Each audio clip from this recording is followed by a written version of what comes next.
Þetta er verkefni 21 matarprjónar á blaðsíðu D4. Ég ætla að búa til nýjan stíl sem heitir inndráttur. Ég var búin að búa stílinn texti og ég var búin að breyta stílnum heading 1. Smelli ég hér og ég þarf að passa mig á að velja normal stílinn alltaf þegar ég bý til nýja stíla. Þannig ég er stödd hérna í normal og svo fer ég í new style, based on normal og ég gef stílnum heitið inndráttur.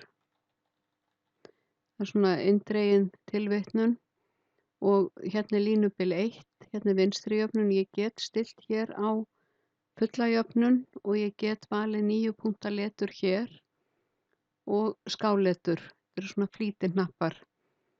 En inndráttinn frá vinstri og hægri og bil á undan og eftir þarf ég að velja hér í format paragraf og ég ætla að velja inndrátt frá vinstri og hægri 2,8.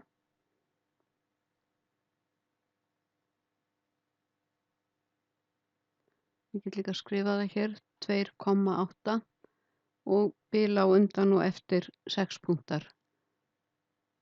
Og hérna var komið full jöfnun og línubil 1. Og OK. Þá komið stílinn inndráttur. Hann kemur hérna á þetta en ég breyti því svo seinna. Ég ætla að búa til stíl fyrir heimildina. Þannig ég fer hérna í new og ég passa mig á að velja style based on normal. Og hér skrifa ég heitið á stílnum heimild og það eina sem það er hangandi inndráttur 0,5. Þannig að ég fer hér í format paragraf og vel hér hanging 0,5 og OK og OK. Og þá dettur stílinn hérna inn á fyrirsögnina. Ég ætla að sýna ykkur svo í öðru myndskeiði hvernig útbúið stílinn ramma og breytið stíl neðanmálsgreina og tengið við textann í skjalinu. Þannig ég ætla að vista núna.